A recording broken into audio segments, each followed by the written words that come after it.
Hello guys, in this very lesson, we're going to be solving the third question we are given as a take-home in our previous lesson on balancing of non-redox chemical equation. So join me as we solve this very question.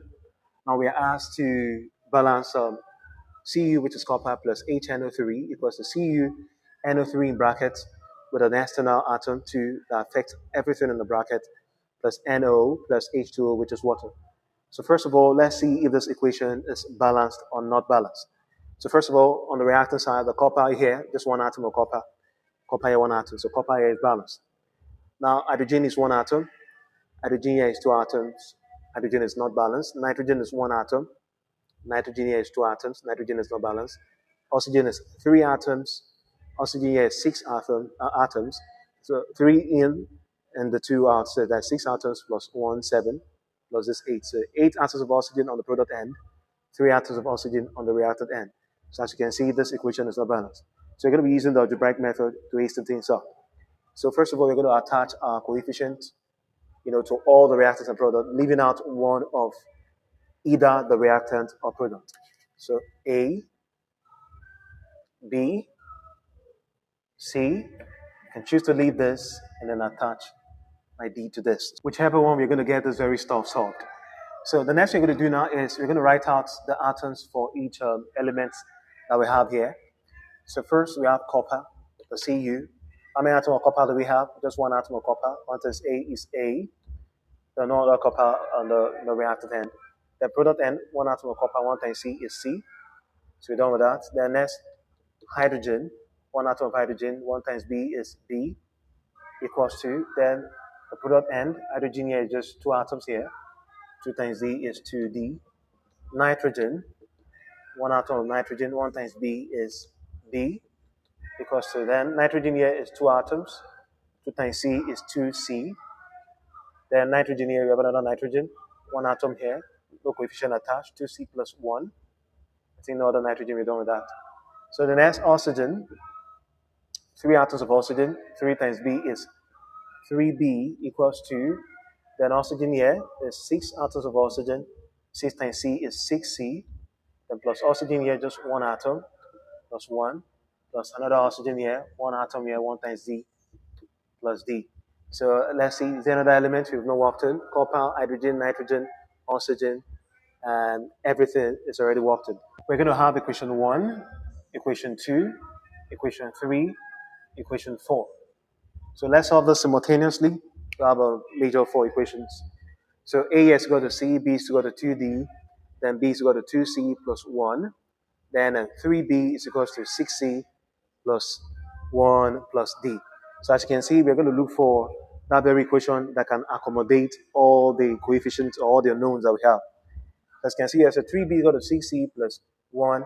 Now when you watch this, B is 2C plus 1. So if B is 2C plus 1, I can easily fix the B into this equation 4. That's the B equal to 2C plus 1, equation 3. I can put it in equation 4. So once I do that, that means the B becomes C. So we have C being common. So we look for a way to make D become C, So let's solve. So that's 3, then B is 2C plus 1 equals to 6C plus 1 plus D. So open up the brackets. This is 6C plus, 3 equals to 6C plus 1 plus D. Now, when you look at this, 6C can take out 6C. So what do we have? We have 3, 1 crosses, 3 minus 1 equals to D.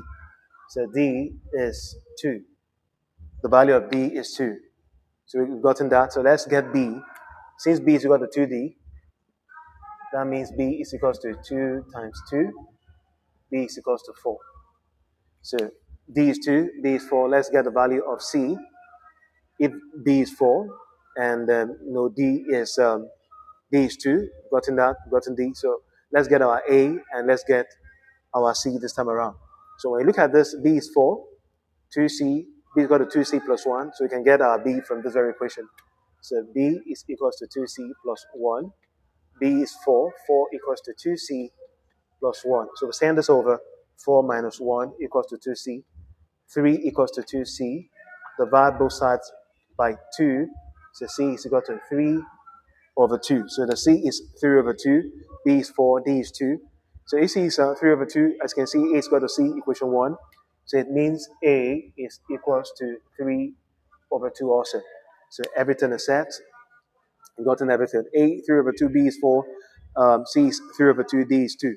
So we're going to fix them all into this very non-reduced equation all there. So the A is 3 over 2 times Cu plus the B is 4, 4 times HNO3.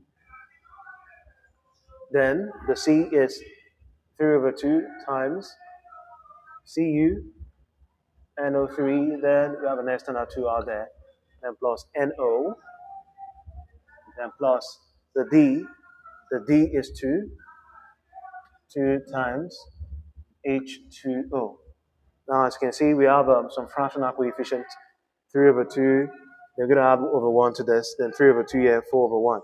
So you're going to get the LCM of all the denominators. So 2, 1, 2, 1. SM of 2, 1, 2, 1 is 2. So we're going to use 2 to multiply all through. So that will be times 2, times 2, times 2, times 2, times 2. 2 takes out 2, 2 takes out 2, and that's all. So we're going to write this out. So that's 3Cu plus 8HNO3 equals 3Cu, NO3 with an SNO2 plus 2NO plus 2 times 2 is 4, 4H2O. So we have something balanced. So let's see if this is balanced really. So copper here, Cu, you have 3 atoms of copper. Then hydrogen, 8 atoms of hydrogen here. So let's see how much hydrogen we have here. Hydrogen also is 8. That's okay. The nitrogen here is 8 atoms. Then nitrogen here is 3 times 2, 6 nitrogen, plus another 2 nitrogen, that is 8. That is balanced. Then oxygen here is 24 atoms. Oxygen here, 3 times 2, 6, 6 times 3, 18. 18 plus 2, that is 20. Then 20 plus 4 is 24. So that is that. We're done with this, and as you can see, it is 100% balanced. Okay, guys, I'm very sure that you've gotten 1 or 2 things from this very lesson. So at this very point in time, I would love you to please do me a favor by subscribing to this very channel at Edge Mosaic, and please give me a follow, at Revelation Hub on Facebook, and please share this lesson also with others. See you in the next lesson. Bye for now.